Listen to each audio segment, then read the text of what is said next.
The fluorescent lights in the ICU hummed their familiar monotonous song as I pushed through the double doors at 11:47 p.m., already exhausted before my shift even began. Cheryl barely looked up from the nurse's station as she rattled off the assignments, her voice flat with the particular weariness that comes from too many consecutive doubles. Room 407, she said. John Doe gunshot victim, deep coma, stable vitals, just monitor and document. I took the chart and felt the weight of it, not the physical clipboard, but everything it represented. Another night of fluorescent purgatory while my student loan interest compounded and Mom's medical bills bred like rabbits in my kitchen drawer. Room 407 was at the end of the hall, isolated, and I noticed them immediately.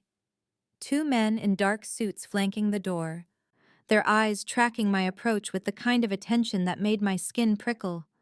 I showed my badge and they stepped aside without speaking, but I felt their assessment like hands patting me down. Inside, the room was dim except for the glow of monitors casting blue-green shadows across expensive equipment that breathed and beeped in mechanical sympathy. The man in the bed looked carved from marble, his face all sharp angles and masculine architecture that seemed too vital for the stillness of his body. Even unconscious, he radiated something dangerous. I checked his vitals out of habit, my hands steady despite the strange flutter in my chest, and noticed his watch first. Patek Philippe, the kind Marcus used to point out in magazine ads with bitter longing. This John Doe wore $250,000 on his wrist like it meant nothing. His hands were elegant but scarred across the knuckles, and I found myself wondering what kind of man ends up shot and guarded but not identified, not claimed. The silence pressed against my ears as I finished my checks. That particular 3 a.m. quality of quiet that makes you feel like the last person alive in the world. I should have left then, documented and moved on, but something kept me there beside his bed. Maybe it was the loneliness, the way it had been gnawing at me lately like a patient chronic thing. Maybe it was because he could not judge me or pity me or ask anything of me. I pulled my diary from my bag, the battered journal I had been keeping since nursing school, more confession booth than record. My voice sounded strange in the mechanical quiet as I began to read, telling this silent stranger about my electricity bill and the collections calls and how I ate ramen 4 nights a week so Mom could have her prescriptions. I told him I was 28 and felt 80, that I could not remember the last time I felt anything except tired or afraid, or both. His monitors beeped their steady rhythm, and his chest rose and fell with ventilator precision, and I kept reading because somehow confessing to an unconscious man felt safer than admitting to anyone awake that I was drowning. Now please take a moment and subscribe to our channel and comment where you are watching from and what time is it. It is always fascinating to see where these stories get all around the world. Thank you. Night 3. And I was back in room 407 with my diary like it was a ritual now.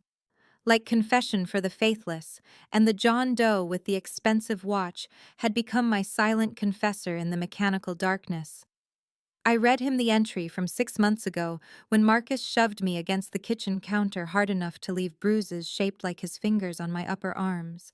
How he called me worthless and stupid, and said no one else would ever want someone as broken as me. And my voice cracked on those words even now because some part of me still believed them in the hollow places I did not examine too closely. The monitors beeped their steady confirmation of life, while I confessed how I stayed with Marcus for 8 more months after that, how I made excuses and blamed myself, and thought maybe if I was better or quieter or different, he would go back to being the man I thought I loved. Night 5. I told the silent man about Mom, how the diabetes was winning inch by inch, and the medications cost more than our rent, how I was the only one left after Dad died, and my brother disappeared into his own addictions, how the weight of being everything to everyone was crushing me into smaller and smaller versions of myself. I described my dream in detail, the community clinic I sketched on napkins during break, how I wanted to help people who fell through the cracks the way we were falling. But the dream felt like something from someone else's life, someone who had not given up yet. Night 7, I read him my oldest fear, the one I never said aloud, that I was fundamentally unlovable, that something in me was wrong or missing or broken beyond repair, and tears dripped onto the page, blurring the ink while his chest rose and fell with machine assistance, and I pretended he was listening, really listening, because the alternative was admitting I was alone in every way that mattered. What I did not know, what I could not know, was that behind his closed eyes, Alexander Sinclair was screaming.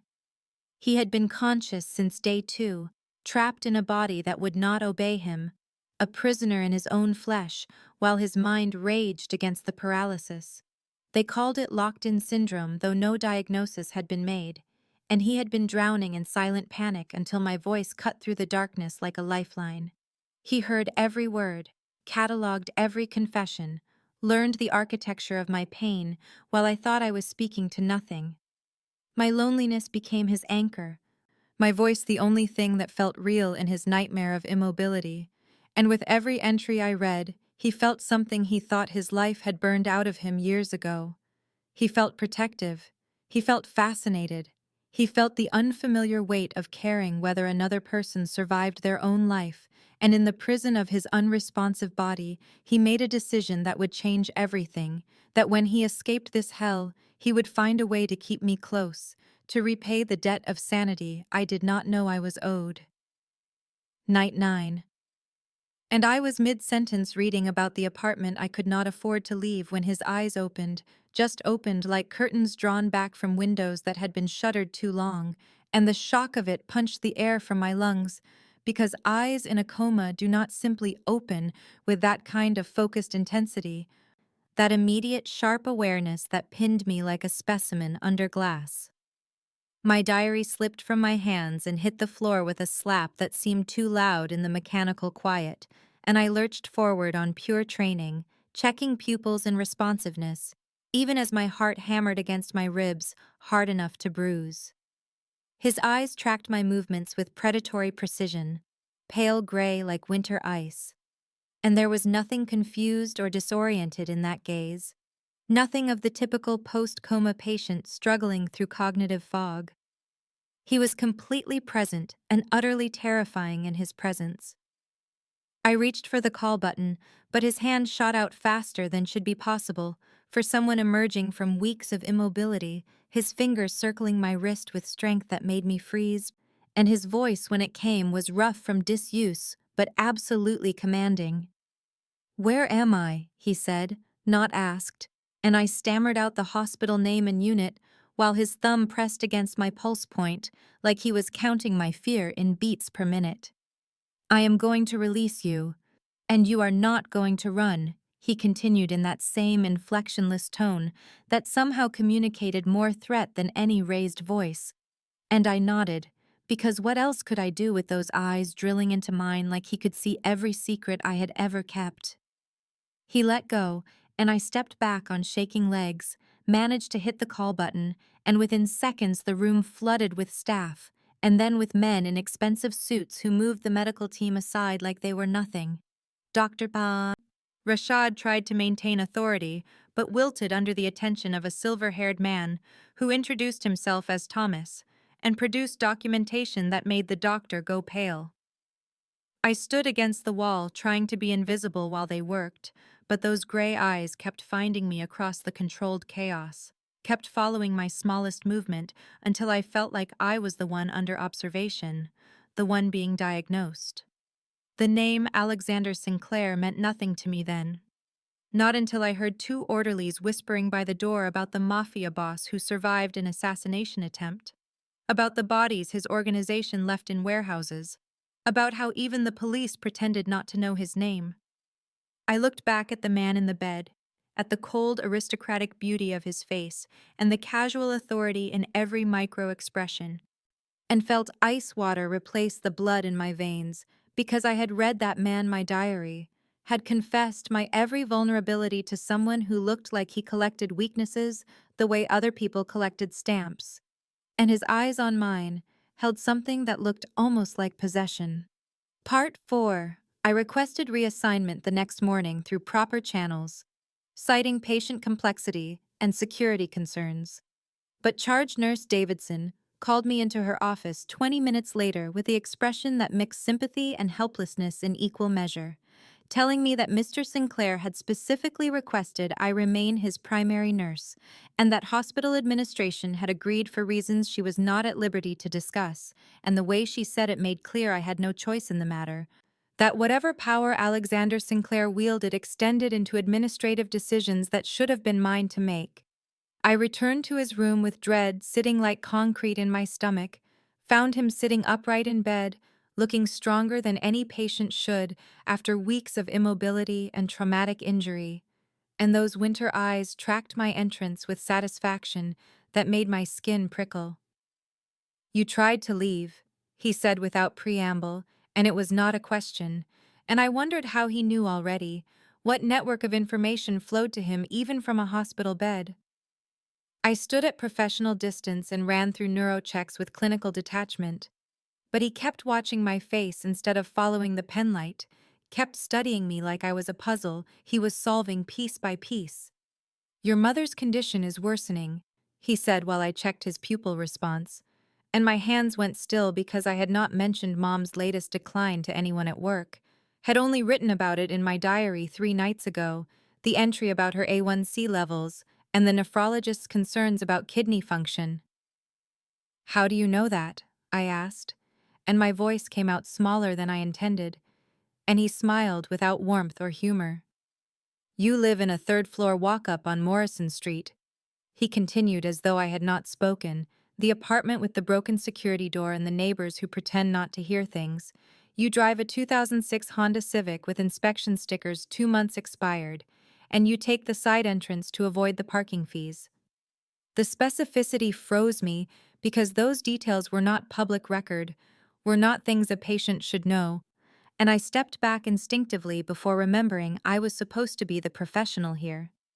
"You have been investigating me," I said, trying for outrage but landing somewhere closer to fear, and he tilted his head in acknowledgement that looked predatory despite his hospital gown. "Your ex-boyfriend Marcus Fry called you 14 times last week," he said, watching my face for reaction, "and you blocked him after the last call. But he knows where you work, where you live, and he is not finished with you yet, is he?" "The diary reading," I said as realization crashed through me like cold water. "You heard me, and the impossibility of it warred with the evidence in front of me, the too precise knowledge that could only come from my own confessions." His expression shifted into something I could not read, something almost gentle, except gentleness seemed impossible on features that sharp. "Every word, Clara," he confirmed, and hearing my name in his voice felt like being claimed, like he had earned the right to use it through witnessing my unguarded truth, and I did not know whether to run or scream or demand answers, only that everything had changed, and I was trapped in a current pulling me towards something I could not see or stop. Part 5. The gunfire started at 2:47 in the morning during my vital signs check, the sound of it wrong and sharp and unmistakable even through the reinforced walls, and Alexander's eyes snapped to the door with predator focus before I even processed what I was hearing, his hand already reaching for the call button, not to summon help, but to silence the alarm I had not yet triggered.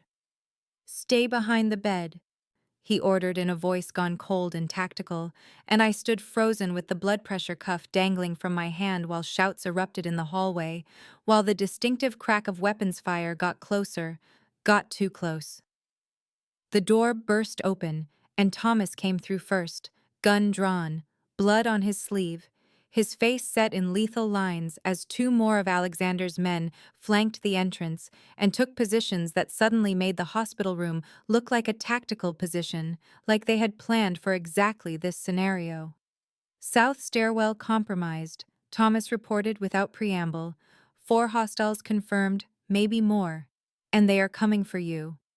Alexander was already moving, swinging his legs out of bed with gritted teeth, determination despite the healing gunshot wound, despite the IV lines I had to yank free, And he took the weapon Thomas offered with familiar ease that made my medical training scream about patient mobility and wound integrity, while my survival instinct just screamed. Clara, behind me now, Alexander commanded without looking back, and my body obeyed before my mind caught up, putting his frame between me and the door, while controlled chaos erupted in bursts of sound and movement that my brain could not fully process. The window exploded inward in a shower of glass, and I screamed, actually screamed like I had never screamed in my life, and Alexander shoved me down behind the bed frame while returning fire through the window with calm precision, calling coordinates to Thomas like he was directing surgery instead of combat. I crouched with my hands over my head and my heart trying to escape my chest, smelling cordite and fear sweat, and underneath it, the antiseptic hospital smell that seemed absurd, given the violence tearing through the ICU. And I thought about every patient in every room, every nurse on this floor who did not sign up for gang warfare. The firefight lasted maybe 90 seconds, but felt like hours. Felt like the whole world condensing into that small space where I could die, where Alexander could die again, where the careful separation between my ordinary life and his dangerous one collapsed completely. Then silence, terrible and ringing, broken only by Thomas speaking rapidly into his phone and the distant wail of hospital alarms finally catching up to reality. Alexander turned to me with blood on his shoulder from a grazed wound and asked if I was hurt with the same intensity he had directed at the attackers, and I shook my head mutely while my hands trembled so hard I could not make them stop. "I am requesting immediate transfer," I managed to say through chattering teeth, and his expression shuddered into something unreadable as Thomas called for emergency evac, and the hospital room became a crime scene with me still kneeling in broken glass, still trying to understand how reading a diary had led me into a war zone where men died in hallways, and the patient I was meant to protect looked more dangerous than anything trying to kill him. Part 6. They moved Alexander to a secure private facility within 4 hours, some anonymous medical building with no signage and armed men at every entrance, and I was not asked, but told to report for my next shift, the presumption of my compliance sitting in my chest like swallowed glass. And when I arrived that evening, still shaking from the aftermath, still seeing muzzle flash when I closed my eyes, Alexander was waiting in a room that looked more like a luxury hotel than a patient suite, his shoulder freshly bandaged and his eyes tracking my entrance with that predator focus that made me feel simultaneously hunted and held. "I need to speak with administration about my reassignment," I said before he could speak, keeping my voice clinical and distant. But he stood from the leather chair with controlled grace that should not be possible given his injuries, crossed the space between us in 3 measured steps, and I backed up until the door was solid against my spine, and he was close enough that I could smell sandalwood and something darker underneath, something that might have been gunpowder residue or just danger made manifest. "You are not leaving," he said quietly. And it was not a threat exactly, but something worse, a statement of absolute certainty that made my autonomy feel like an illusion I had been allowed to maintain until now. "I never asked for any of this," I shot back, finding anger somewhere beneath the fear. "You had no right to keep me assigned to you, no right to investigate my life, and you sure as hell had no right to hear my private thoughts and pretend you were unconscious." And my voice cracked on the last words, because the humiliation of it crashed over me fresh, the violation of having my most vulnerable confessions witnessed without consent. He absorbed my anger without flinching, his expression shifting into something almost gentle, except his eyes stayed winter cold, stayed calculating even as his voice dropped lower. "You misunderstand what those words meant to me," he said. And there was something raw underneath the control, something that made me pause despite my fury. I was trapped, Clara, locked inside a body that would not respond while they discussed letting me die, while morphine dripped into my veins and doctors debated pulling support, and your voice was the only thing I had, the only thing that proved the world still existed outside the darkness. I shook my head because I did not want to feel sympathy, did not want to soften towards someone who had manipulated events to keep me close, who commanded violence with the same ease he breathed. That does not give you ownership of me, I said, my hands curling into fists at my sides. I am not some lost thing you collected because I was stupid enough to read you my diary. And he actually flinched at that, something flickering across his features that might have been hurt before the mask returned. His hand came up slowly, telegraphing the movement, and his fingers caught my chin with surprising gentleness, tilting my face up until I had no choice but to meet those devastating eyes. You were not stupid, he said with quiet intensity. You were human and kind and real in a way I had forgotten existed, and I am not letting you walk back into a life where Marcus Fry knows where you sleep, and my enemies know you matter, so you can hate me for keeping you close, but you will be alive to hate me, do you understand? I jerked away from his touch, my heart hammering against my ribs, and pushed past him toward the door, needing air, needing distance, needing anything except the suffocating weight of his certainty and my own traitorous desire to believe his protection meant something other than possession. Part 7. I made it through 3 days without returning to the secure facility, calling in sick with a migraine that was not entirely a lie, given the tension headache that had taken up permanent residence behind my eyes, and I spent those 72 hours in my cramped studio apartment trying to convince myself that Alexander Sinclair's protection was just another form of control, that the way he had looked at me before I left meant nothing, that I could go back to my regular life at the regular hospital and pretend none of this had happened. Marcus showed up on the third night at 11:23, his fist pounding on my door hard enough to rattle the frame, his voice slurring drunk and mean in a way that sent ice water through my veins because I knew that tone, had learned to fear it during the 8 months we were together before I finally got smart enough to run. Clara, open the door. We need to talk, he shouted. And I stood frozen in my kitchen with my phone in my hand, trying to decide between 911 and the number Thomas had pressed into my palm when I left, the one I had sworn I would not call.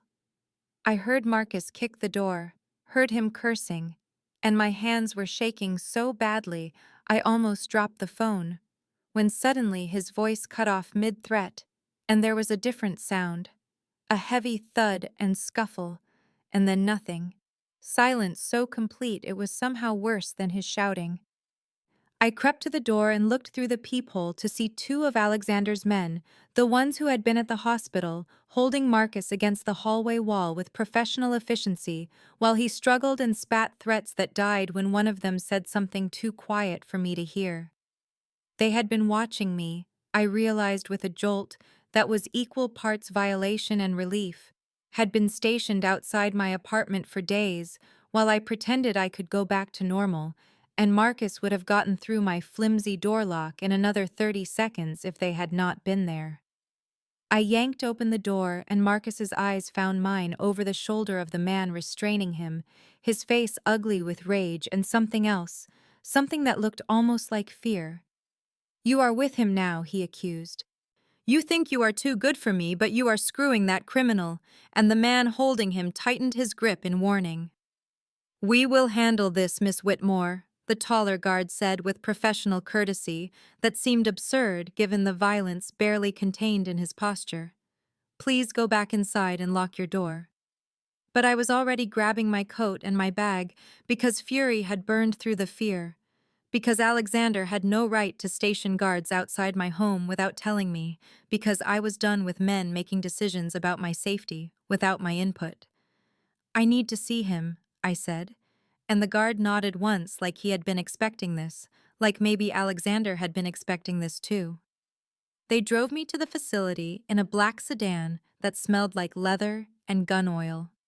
And I spent the 20-minute drive trying to sort my anger from my gratitude, my resentment from the traitorous relief that Alexander had kept me safe even when I walked away. He was awake when I arrived, standing by the window in dark clothes that made him look less like a patient and more like exactly what he was. And he turned when I entered with no surprise on his face, just weary acceptance. Why? I demanded without preamble. Why are you protecting me? And he crossed to me with that predator grace and caught my shoulders gently, his thumbs brushing my collarbones through my shirt. Because you kept me sane, he said. And his voice was raw in a way I had never heard. Because when I was trapped in the dark listening to you read about your loneliness and your dreams and your fear of never being enough, I heard myself, Clara. I heard every broken thing I had buried under violence and control, and your voice became the only thing worth fighting back to consciousness for. So yes, I am keeping you safe because you saved me first, and you do not even know it. Part 8. The doctors cleared Alexander for discharge 5 days after my confrontation with him. Some private physician with nervous hands and expensive credentials signing off on his recovery, with the kind of speed that suggested money had changed hands or threats had been made. And I was checking my schedule at the nurse's station, trying to figure out how to navigate a return to normal shifts, when Thomas appeared beside me with an envelope thick enough to contain either a bribe or a threat. Mr. Sinclair requests your presence in his room, he said with that perfect professional neutrality that told me nothing about what waited behind the door. And I considered refusing, considered walking out of the building and never coming back, except my student loans were suffocating me, and my mother's medical bills had started collection calls, and pride was a luxury I could not afford anymore. Alexander was dressed in dark clothes that probably cost more than my monthly rent, his shoulders still bandaged, but his posture already returned to that coiled readiness that made him look dangerous even standing still, and he dismissed Thomas with a gesture before turning those winter eyes on me. I need a private nurse for the next 6 weeks while I complete recovery at my estate, he said like he was discussing a business transaction rather than upending my life. Full-time care, live-in position, triple your current salary plus room and board. I actually laughed, the sound bitter and sharp in the expensive silence of the room, because of course he thought he could buy my compliance, could erase the violation of my privacy and the manipulation of my assignment with enough money to make my practical concerns disappear. I am not for sale, I said, but he stepped closer and pulled something from his pocket, a folder that he opened to reveal a stack of medical bills with my mother's name at the top, the total circled in red ink that made my stomach drop. $187,000, he said quietly. That is what you owe for her cancer treatment, the surgery, the rehabilitation, the ongoing care. And at your current salary with your current payment plan, you will be 52 years old when you make the final payment, assuming no complications, no additional medical needs, no life of your own. I wanted to ask how he got those records, wanted to be furious about the invasion, but the number was right there in black and red, and I could barely breathe around the weight of it. 2 months, he continued, his voice dropping into something almost gentle. Work for me for 2 months at triple salary, and that debt disappears. I will pay it in full, wipe it clean, and your mother gets the care she needs while you get your life back. It was a trap, and I knew it, knew that 2 months in his world would change me in ways I could not predict. But I thought about my mother in that care facility with the peeling paint and overworked staff.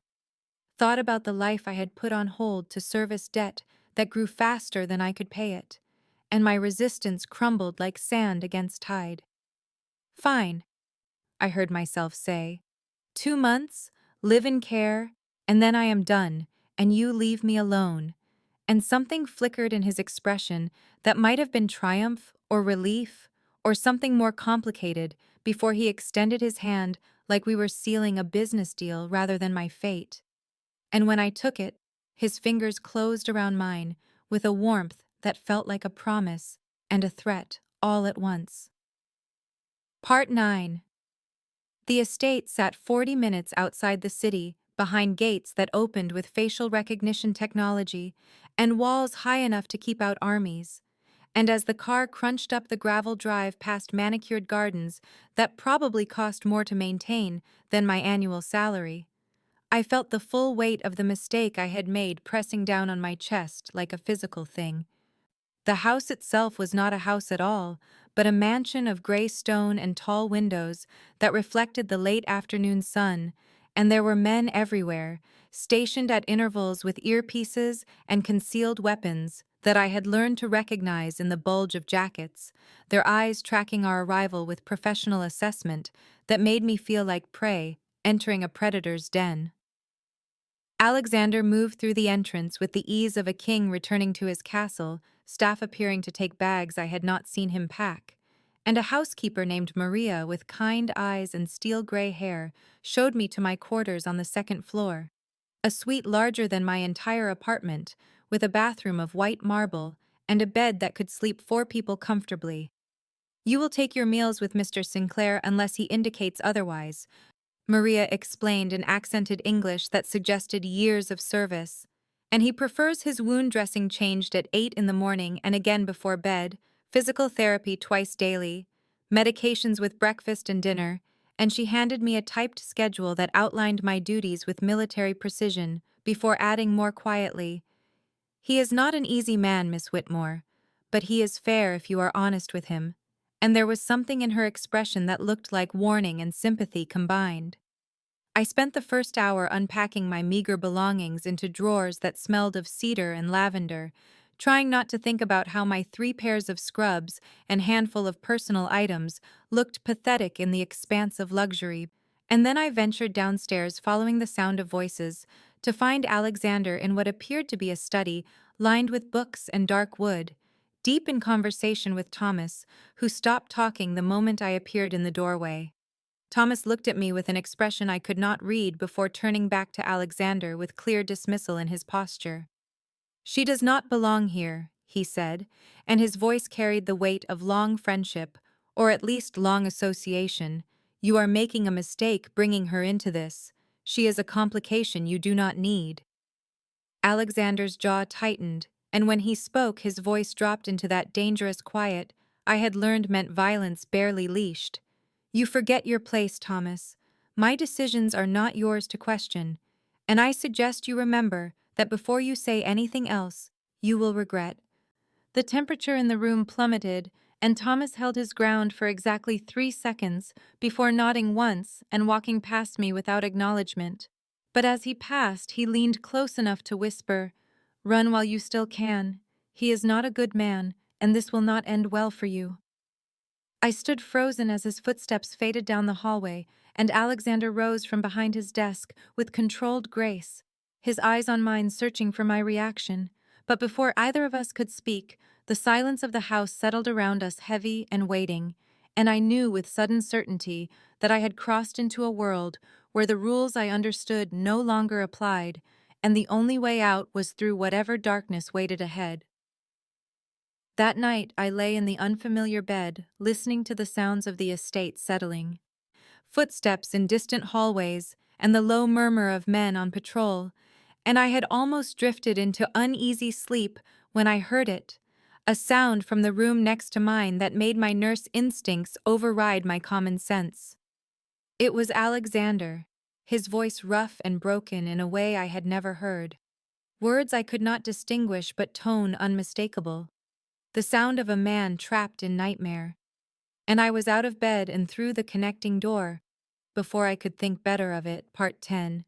His room was darker than mine, with heavy curtains that blocked the moonlight, and it took my eyes precious seconds to adjust. But I could see Alexander thrashing in the massive bed tangled in sheets that had twisted around him like restraints, and the sounds coming from his throat were raw and broken in a way that made something in my chest crack open, because this was not the controlled, dangerous man who commanded armies of criminals, but someone lost in a horror I could not see. I moved to his bedside on instinct, my nurse training overriding every reasonable fear, and I touched his shoulder gently, trying to wake him without startling him too badly. But his hand shot out with vicious speed and closed around my wrist hard enough to bruise, and his eyes snapped open, wild and unseeing. "Alexander," I said quietly but firmly, "you are safe. You are home. It is Clara." And I watched awareness filter back into those winter eyes slowly, like ice melting, his grip on my wrist loosening, but not releasing, as his breathing came harsh and ragged in the silence between us. He was shaking, and I realized with shock that this man who faced down assassins without flinching was trembling like a child, and the vulnerability of it was more intimate than anything physical could have been. "She was 9 years old," he said suddenly, his voice wrecked and distant, and I did not ask who because I knew from the way he said it that this was the center of whatever nightmare had him in its grip. My sister Sophie, she had my mother's smile and she wanted to be a teacher, used to line up her stuffed animals and lecture them about mathematics she barely understood. And I was supposed to pick her up from school, but I was 17 and stupid, and there was a girl I wanted to impress, so I sent one of my father's drivers instead. His eyes were focused somewhere past me, seeing something I could not, living in a moment that had clearly shaped every choice he made after. They took her to get to my father, the Volkov family.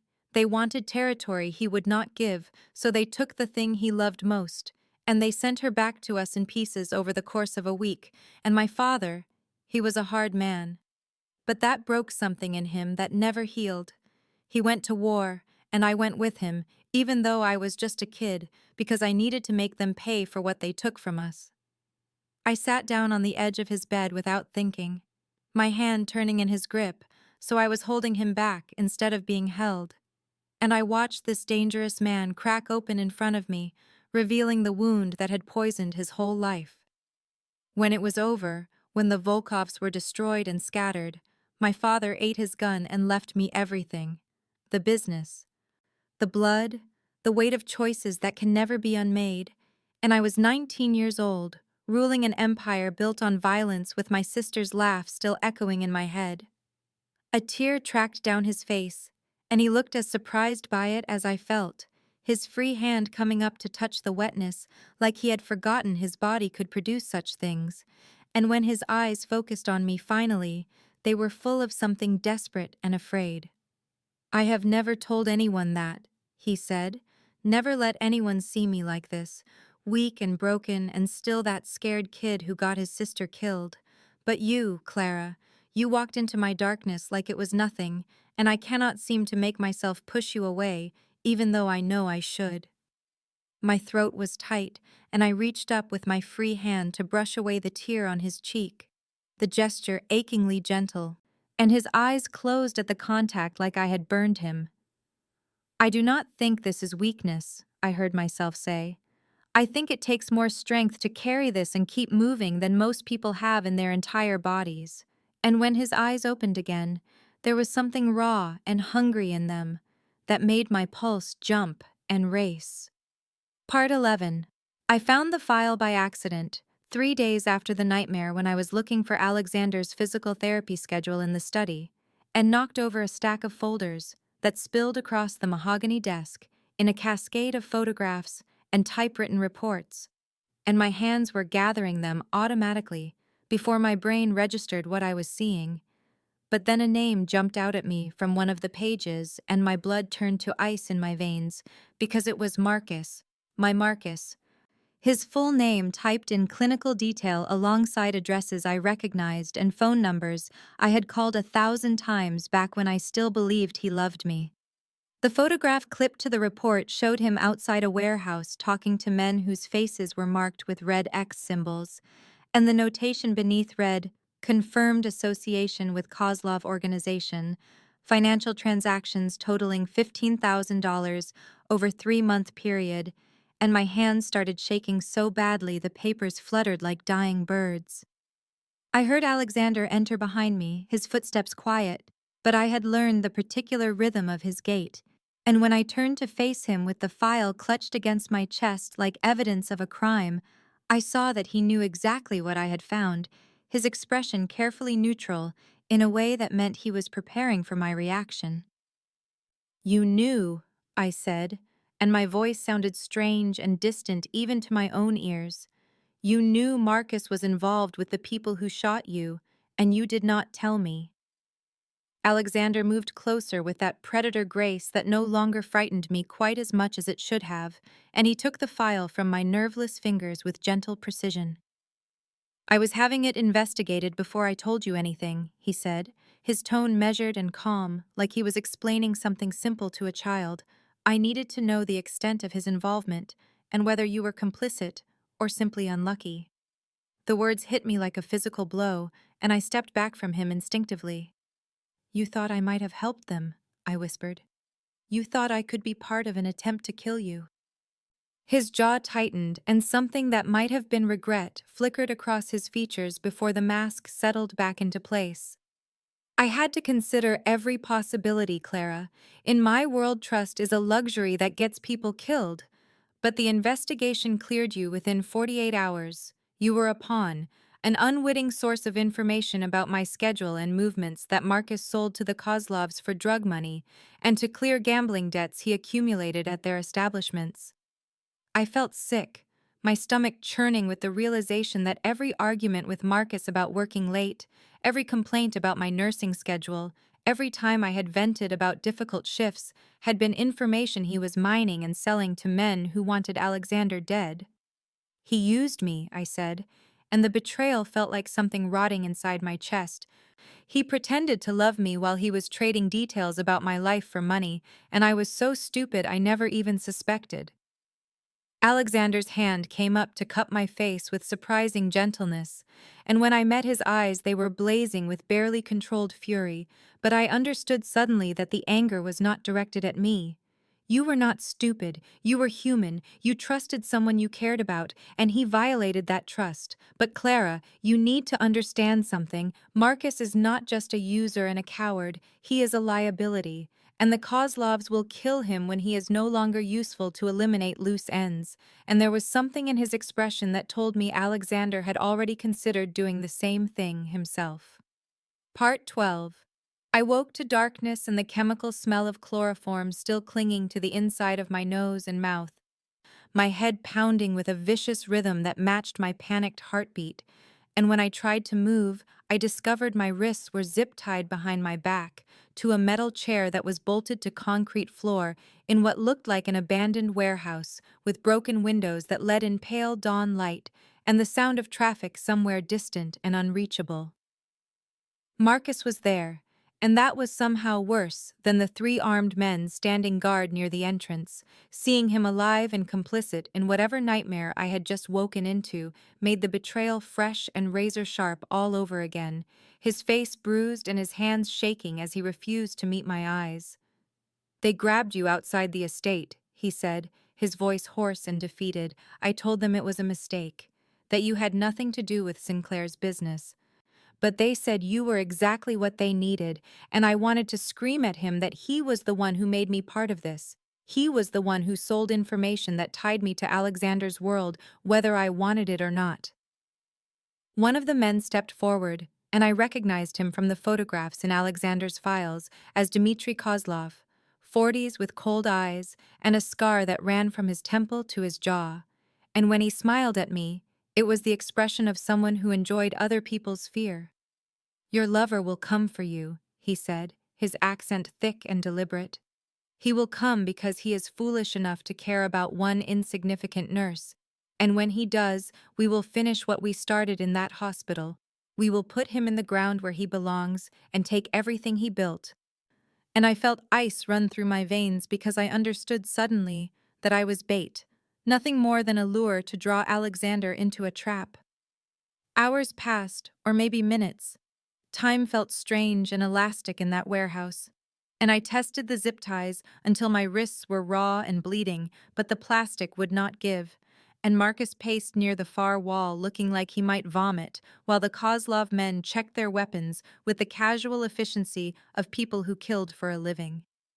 Then I heard it, the sound of engines outside, multiple vehicles arriving with the precision of a military operation, and Dmitri smiled wider while his men took positions behind cover, and I wanted to scream a warning, but one of them had taped my mouth shut at some point, and all I could do was make muffled, desperate sounds against the adhesive. The warehouse door exploded inward with a concussive force that made my ears ring, and through the smoke and chaos I saw Alexander moving like violence incarnate with Thomas and 6 others flanking him in formation, their weapons raised and their faces set with lethal intent. But what terrified me more than the gunfire that erupted immediately was the expression on Alexander's face when his eyes found me across that warehouse, something feral and uncontrolled that promised destruction to anyone who stood between us. I saw the man on the catwalk above before Alexander did, saw him aim his rifle at Alexander's unprotected back, and without thinking, I threw my weight sideways, tipping my chair and screaming against the tape, and Alexander's eyes snapped up following my frantic gaze, in time to roll behind a concrete pillar as bullets chewed into the space where he had been standing. And in that moment, I understood with absolute clarity that I had just chosen his life over my own safety, had just committed myself fully to his world, and whatever consequences that choice would bring. Part 13. The gunfire lasted 7 minutes that felt like hours, and when the silence finally came, it was deafening and absolute, except for the ringing in my ears and the sound of my own ragged breathing against the tape still covering my mouth. And through the smoke and cordite haze, I saw bodies on the concrete floor, Kozlov men down and not moving while Thomas was zip-tying the 2 survivors with brutal efficiency. And then Alexander was there cutting through my restraints with a knife that appeared in his hand like magic, his fingers gentle as he peeled the tape from my mouth and examined my bleeding wrists with an expression that made something in my chest crack wide open. "You are hurt," he said, and his voice was rough like gravel and broken glass, and I started laughing because he had a bullet graze across his ribs that was bleeding through his shirt, and another wound on his shoulder, and he was worried about my scraped wrists, the absurdity of it hitting me all at once, along with the adrenaline crash that made my hands shake uncontrollably. Alexander pulled me against his chest despite his injuries, and I felt his heart hammering against my cheek in a rhythm that matched my own panicked pulse. And I understood that he had been just as terrified as I was, that beneath all his lethal control, he had been afraid of losing me in a way that probably surprised him as much as it surprised me. "Where is Marcus?" I asked against his shirt, and I felt Alexander tense before he pulled back to look at me with those storm-gray eyes that had haunted me since the first moment he opened them in that hospital bed. "He ran when the shooting started," Alexander said. "Thomas is tracking him. But Clara, you need to understand that he cannot be allowed to live. He knows too much about my operations, and the Kozlovs will use him again if they get the chance. He is a threat that has to be eliminated." And I heard what he was really asking. Heard the question beneath the statement about whether I could accept what his world demanded, even when it meant killing someone I once cared about. I nodded slowly because I understood now that mercy was a luxury neither of us could afford, that Marcus had made his choices just as I was making mine, and whatever sympathy I might have felt for him had died the moment I woke zip-tied in that warehouse knowing he had sold me to monsters. Thomas appeared in the doorway and gave Alexander a subtle nod that meant Marcus had been found, and Alexander's jaw tightened before he turned back to me with an intensity that made my breath catch. "I need to finish this," he said. "But then we talk, really talk about what happens next because Clara, after today there is no going back. You saved my life and tied yourself to me in a way that my enemies will not ignore, and you deserve the choice to walk away with enough money to disappear and start over somewhere safe, somewhere far from the violence that follows me like a shadow." I reached up and touched his face, feeling the stubble rough against my palm and the heat of his skin. And I knew my answer before he finished speaking, because the truth was, I had made my choice the moment I screamed that warning, had chosen him over safety and certainty and every reasonable thing I should want. "I am not going anywhere," I whispered, and watched something like relief and fear and hope flicker across his features before he kissed me hard and desperate like a drowning man finding air. And I kissed him back, tasting blood and smoke, and the beginning of something that terrified me almost as much as it felt like coming home. Part 14. The first 2 weeks after the warehouse were a blur of healing and negotiation, both of us recovering from our wounds while learning how to exist in this new reality we had chosen. And I discovered that being Alexander's partner meant something entirely different from being his nurse, meant sitting in meetings with dangerous men who looked at me with wary respect because I had proven I would bleed for him, meant understanding the careful balance of power and loyalty that kept his empire functioning while people lived and died based on his decisions.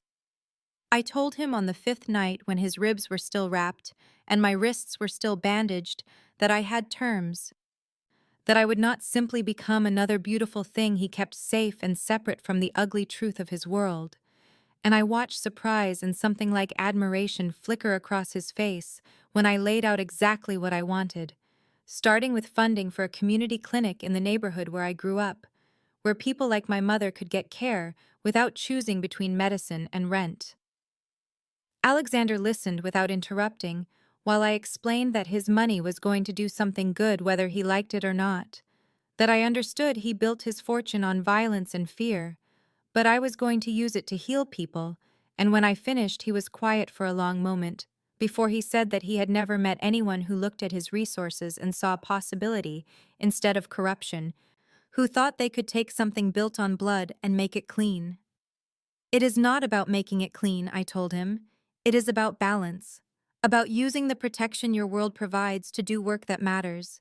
And if I am going to be part of this, then I need to be able to look at myself in the mirror and know I am still the person who wanted to help people, even if the money comes from places I would never have touched before. He agreed with a single nod, and within a week, Thomas was setting up shell corporations and funding streams that would support the clinic while keeping it legally separate from Alexander's operations, giving me exactly what I asked for while protecting both of us from exposure. I started keeping a new diary, and on the third week I read him the first entry. Sitting in his study while he worked through reports and correspondence, my voice filling the space between us the way it had in that hospital room when I thought he could not hear me. I wrote about how strange it felt to have everything I always wanted and be terrified of it simultaneously, to look at this dangerous, complicated man and feel safe for the first time in my life, to understand that home was not a place, but a person who saw every broken piece of you and chose to stay anyway. Alexander stopped what he was doing and looked at me with those storm-gray eyes that still made my breath catch, and he said that he had been alone in the dark for so long before my voice found him, that I had given him a reason to fight his way back to consciousness. And now I was giving him a reason to be something more than just the violence he had built himself into. I closed the diary and crossed the room to him, careful of his healing ribs, and I kissed him soft and deliberate and full of promise, tasting the future we were building together, one careful choice at a time. Part 15. The clinic opened on a Tuesday morning 6 months after the warehouse, and I stood in the waiting room that was already filled with people who needed help. Mothers with sick children, and elderly men with chronic pain, and young women who looked as tired and desperate as I had felt not so long ago. And I knew that every examination room, and every bottle of medication, and every moment of care I could provide was built on Alexander's empire, on money that came from places I still did not ask about too directly, but I had made my peace with the contradictions because the alternative was letting these people suffer when I had the power to help them. Alexander came to the opening even though Thomas advised against it, too public and too risky to have him connected to something so visible. But he stood in the back wearing a perfectly tailored suit that probably cost more than my first year of nursing school, and when our eyes met across the crowded room, I saw pride there, mixed with something fiercer and more possessive, the look of a man who had claimed something precious and would burn the world to keep it safe. I finished with my last patient at 7 that evening and found him waiting in my office, and he was holding my diary, the new one I had been keeping, and I felt my heart skip because I had not read him the entries from the past week, had been too busy and too tired and maybe a little afraid of what I had written there. He looked up when I entered and closed the door behind me, and without preamble, he said that he had a question to ask me. But first I needed to understand exactly what forever meant in his world, that it meant being a target, meant living with security and contingency plans and the knowledge that there would always be people who wanted to hurt him through me, meant accepting that the man I loved had done terrible things and would do them again to protect what was his. I walked to him and took the diary from his hands and opened it to the entry I knew he had read, the one from 3 nights ago when I could not sleep, and had written about how I used to dream of a normal life with a normal man, and a safe, predictable future, and how I had learned that safety was an illusion, and normal was just another word for half alive, and how loving Alexander Sinclair had woken me up to a life I never knew I wanted, dangerous and complicated, and more real than anything I had felt before. I looked at him and said that I understood exactly what forever meant, and I was choosing it anyway, choosing him with my eyes open and my heart certain. And he pulled a small black box from his pocket and opened it to reveal a ring that was simple and elegant, and probably cost enough to fund the clinic for a year. He did not get on one knee or make pretty speeches, just held my gaze with those storm-gray eyes and said that he was asking me to marry him, to tie yourself to me legally and permanently, to become the person my enemies will target and my allies will respect, to be mine in every way that matters. I took the ring and slid it onto my finger myself, because that felt right, taking what I wanted instead of waiting to be given it. And I told him yes, and kissed him hard enough to taste the future we were building together. That night, I wrote my final entry in that diary, about a lonely nurse who read her secrets to a man in a coma and discovered he was listening all along, who found home in the last place she expected, and learned that salvation sometimes comes wrapped in danger and expensive suits. And when I read it to him later with my head on his chest and his fingers tangled in my hair, I felt him smile against my temple and whisper that he had been lost in the dark until my voice found him, and now he would spend the rest of his life making sure I never regretted choosing to stay. We married 2 weeks later in his private estate with only Thomas and a handful of his most trusted people as witnesses. No white dress or flowers or any of the traditional trappings I had once imagined, just brutal honesty and fierce promises and the understanding that we were two damaged people who had found salvation in each other's secrets.